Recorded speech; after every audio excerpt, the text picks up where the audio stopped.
Salamat sa Diyos sa dakilang araw na ito. Yung binasa natin ebanghelyo, yung gospel ng Annunciation ng anghel kay Maria.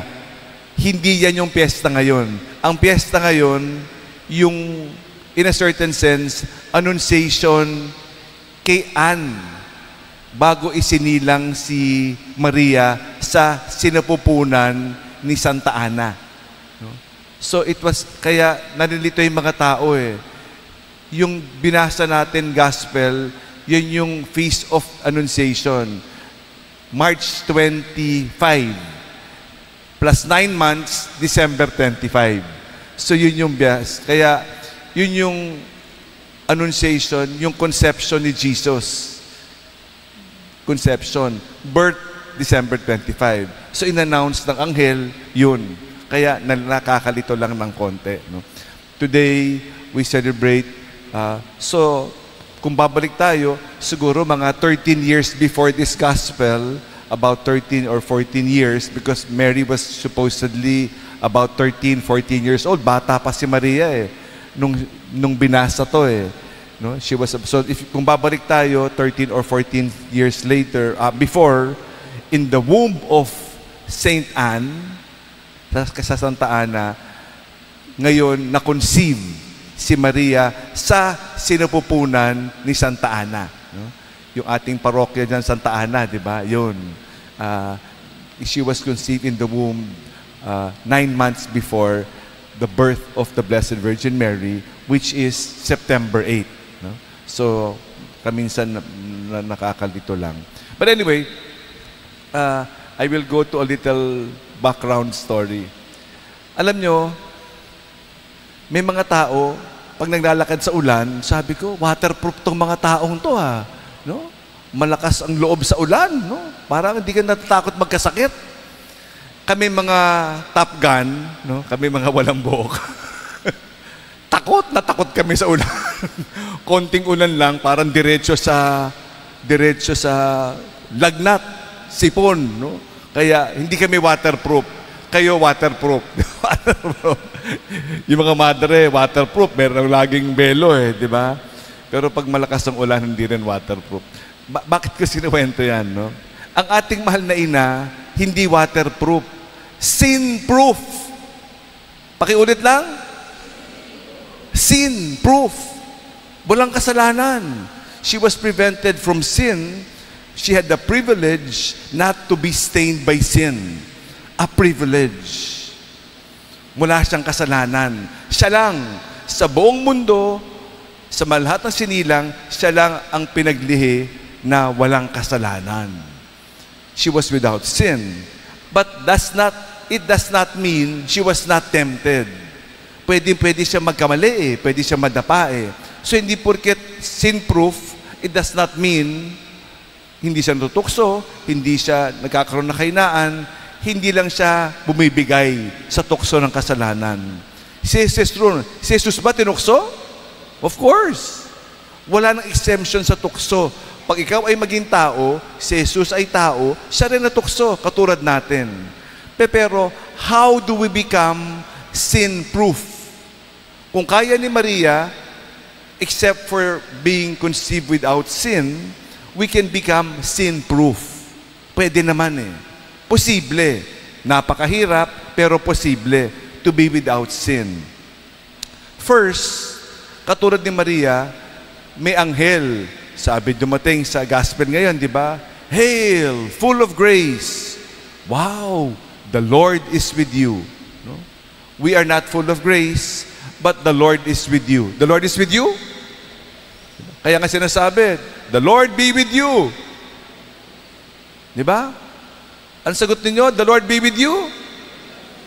Di ba? Dati, and also with you ngayon, and with your spirit. So the Lord is with you. The Lord is with you. It is with you. Now, if you are with the Lord, you can become sin-proof. Kung magkamali, balik sa sin-proof. Pero pag hindi, nakalugmok tayo sa kasalanan. So let us shun away sin. Alisin natin yung kasalanan. We consecrate, di ba? We sanctify. Example, yung chalice. Hindi na siya, we will sanctify the chalice, yung kalis, yung kopa sa misa, di ba? Hindi na siya ordinary cup, it will now be sanctified. It will be blessed. Hindi gagamitin yan kundi para sa misa lang. Okay. Ito yung problema namin mga pare. Yung kamay namin, inoolyohan, di ba? It is sanctified. Bawal gamitin sa mali. Sanctified. Dapat sin-proof. Yun yung ginagamit, di ba? Pang-blessing. Humahali kayo dyan, di ba? Yan ang ginagamit pang-blessing. Ang hirap. Walang kasalanan. Pwede ba walang kasalanan? Pwede? Mahirap, pero walang imposible. At kung magkamali, we make it sin-proof again. We try to make it sin-proof as much as possible by going to confession para laging malinis. Hindi manatiling nakalugmok sa kasalanan yung ating yung buhay natin. We were all sanctified in baptism. We will have 2 baptisms now, no?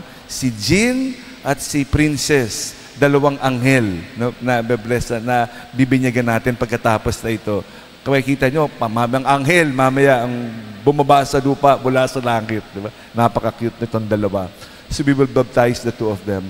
When we were baptized, we were consecrated. Imagine. Pero pumasok na naman na. Tapos, pati yung original sin, tinanggap natin sa unang pagbasa kay Adam and Eve. Tinanggap natin, minana natin, aalisin. So, pag inalis yan, walang kasalanan. Pero dadating na naman ng tukso, magkakasala. Let us try to be sin-proof all the time. As much as we can. As much as we can. We say a yes. Like the Blessed Virgin Mary, who gave her fiat, her yes. We try to do the same thing. So we ask the good Lord to help us to be faithful, to be sin without sin all the time. The closest thing we can have perhaps to the Immaculate Conception, at least, meron ba ditong buntis? Meron ba dito nagdadalang tao? Sister? Taas ka ba ng kamay? O kumakamot ka lang?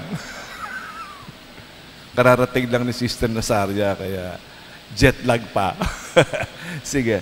So, the closest thing we can have for Immaculate Conception, kung nagdadalang tao ka, may 9 months, di ba? Kayo mag-asawa, sana, during that 9 months, try as much as possible to be sin-proof. Yung bata, kung for 9 months, nakalugmok sa kasalanan, sa sinapupunan ng nanay, nakababad sa kasalanan. Ang laking diferensya. For 9 months, nasa loob siya ng sinapupunan na walang kasalanan. What a difference. What a difference. Walang kasalanan for 9 months. Malaking sakripisyo. Pero, what a grace. For the love of your child to be born into this world, sana walang kasalanan.